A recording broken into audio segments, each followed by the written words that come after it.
చెప్పచ్చు. మొత్తానికైతే కేటీఆర్ విచారణను ఖచ్చితంగా ఎదుర్కోవాల్సిన అగత్యం అయితే ఏర్పడింది. మరి కేటీఆర్ ఏం సమాధానం చెప్తాడని చూడాల్సి వచ్చింది. కేటీఆర్ కి అనుకూలంగా తీర్పు రాలేదు. అడ్వకేట్ అరుణ్ కుమార్ ప్రస్తుతం మనకు అందుబాటులో ఉన్నాడు. కేటీఆర్ పిటిషన్ డిస్మిస్ అయింది.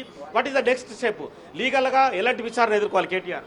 ఖచ్చితంగా ACB is entitle to arrest KTR. ఎందుకంటే డిస్మిస్ అవ్వడం జరిగింది. కొద్దిసేపటి కింద ఆర్డర్ ప్రొనౌన్స్ చేయడం జరిగింది. This case is not fit for quash proceedings. ఏదైనా చిన్న లూప్ హోల్ ఉంటే క్వాష్ ప్రొసీడింగ్స్ కి అవకాశం ఉంటుంది. ఈ కేసులో ఎలాంటి లూప్ హోల్ లేదు కాబట్టి అవకాశం రాలేదు పిటిషనర్ కి. Petitioner is to prove his innocence before the investigating.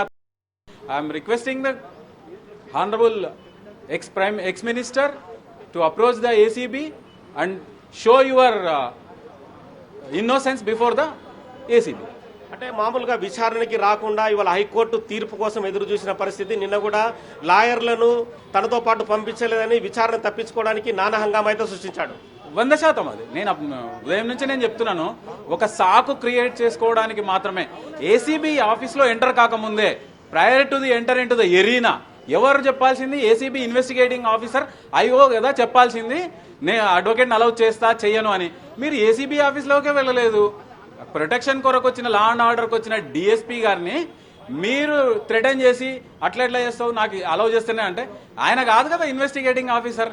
క్లియర్గా కనిపిస్తుంది అక్కడ ఏదో ఒక ఉద్దేశంతోనా, వెస్టెడ్ ఇంట్రెస్ట్తోనా, వెళ్ళిపోవాలన్న ఉద్దేశంతోనా, ఒకవేళ ఏదైనా జరిగితే నన్ను మళ్ళీ రేపు కూడా పిలిచి అరెస్ట్ చేస్తారేమో అన్న అప్రహెన్షన్తోన కేటీఆర్ అక్కడి నుంచి పారిపోవడం జరిగింది. 100% చెప్తున్నా పలాయన మంత్రం చిత్తగించిండు.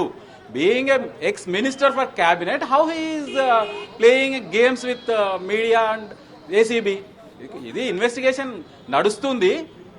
గవర్నర్ పర్మిషన్ ఇచ్చిండ్రు. ఎఫ్ఐఆర్ జరిగింది, ఎఫ్ఐఆర్ ఇష్యూ చేయడం పడ్డది.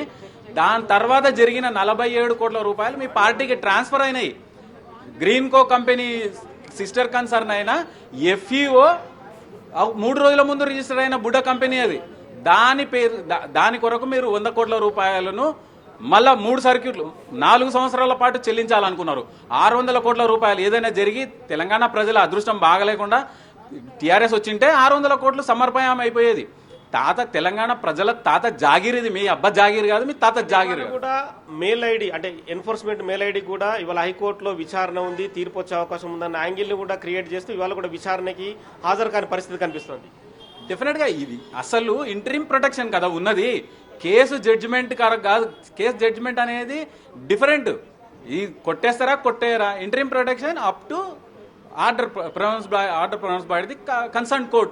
అంతవరకే మీకు అరెస్ట్ మాత్రమే స్టే ఉంది కానీ కేసు మొత్తానికి స్టే అనేది లేదు కదా. డేవనే కోర్టు స్పష్టంగా చెప్పింది ఇన్వెస్టిగేషన్ మే గో ఆన్ అని స్పష్టంగా చెప్పిన తర్వాత ఇన్వెస్టిగేషన్ లో భాగంగా ఏసీబీ మిమ్మల్ని పిలిస్తే మీరు వెళ్లకుండా గొంతెమ్మ కోరికలు కోరుకుంటూ నాకు అడ్వకేట్ కావాలా. ఎక్కడుంది? 41D సిఆర్పిసి క్లియర్ గా చెప్తుంది.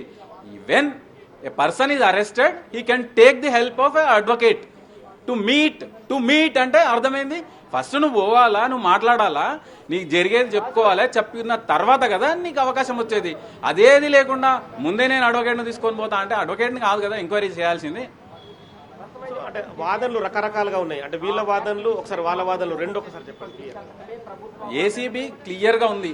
ఏసీబీ ముందే ఒక 2-3 నెలల నుంచి చెప్తా ఉన్నారు ఇక్కడ పొరపాటు జరిగిందని. ఒక పద్ధతి ప్రకారం పోవాలి. ఒక ప్రతిపక్ష నాయకుడు కాబట్టి డెఫినెట్ గా ఆయన గవర్నర్ పర్మిషన్ తీసుకోవడానికి వెళ్ళినారు. గవర్నర్ దాదాపు 2-3 వారాల తర్వాత పర్మిషన్ ఇవ్వడం జరిగింది. ఇవన్నీ చూస్తూనే ఉన్నారు కదా. తర్వాత సుప్రీంకోర్టులో అఫిడవిట్ లో భాగంగా ఎలక్షన్ కమిషన్ ఆఫ్ ఇండియా ఒక లిస్ట్ ఇవ్వడం జరిగింది. అందులో భాగంగా 47 కోట్ల రూపాయలు మీకు వెళ్ళినాయని క్లియర్ గా కనిపిస్తున్నప్పుడు ఇది క్విడ్ ప్రోకోనే కదా. ఖచ్చితంగా ఈ క్విడ్ ప్రోకోలో భాగంగా మీరు పొందిన ఆర్థిక లాభం ఏదైతే ఉందో దాన్ని మళ్ళీ డిస్బర్స్ చేసారు 55 కోట్ల రూపాయలు. ఇంత క్లియర్ గా ఉన్నప్పుడు why you are trying to manipulate the things? అదే విషయం మేమేం చేయలేదు, తప్పే చేయలేదు అన్నట్టు మాట్లాడుతున్నారు. సో ఫర్దర్ గా 9వ తారీఖు రోజు విచారణకు మళ్ళీ రావాలని చెప్పి ఏసీబీ నోటీసులు ఇచ్చింది. ఆ రోజు తప్పించుకోవడానికి అవకాశం ఏమైనా ఉంటుందా? విచారణకు రాకుండా రకరకాల కొర్రీలు పెట్టడం, సుప్రీంకోర్టుకు వెళ్ళడానికి ఆస్కారం ఉంటుంది ఈ కేసులో?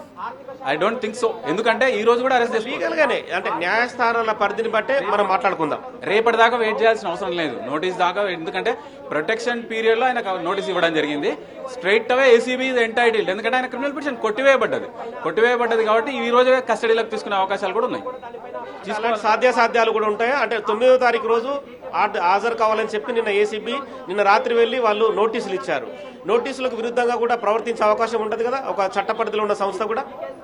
అరెస్ట్ చేయొద్దన్నందుకు నోటీస్ ఇవ్వడం జరిగింది. ఇప్పుడు అరెస్ట్ అనేది లేదు, రమ్మని నోటీస్ ఇచ్చారు నిన్న. విచారణకి ఈ రోజు తీసుకోవచ్చు. ఎందుకంటే there is no protection for KTR now itself. 9th అనేది ఒక డేట్ కావాలి. 9th ఉండొచ్చు, ఉన్నా వాళ్ళు అంటే ఎక్కడైనా తప్పించుకునే అవకాశాలు ఉన్నప్పుడు మాత్రం కేసు న్యాయం జరగాలంటే ఖచ్చితంగా ఉండాల్సిందే. సో మొత్తానికైతే మన ప్రతినిధి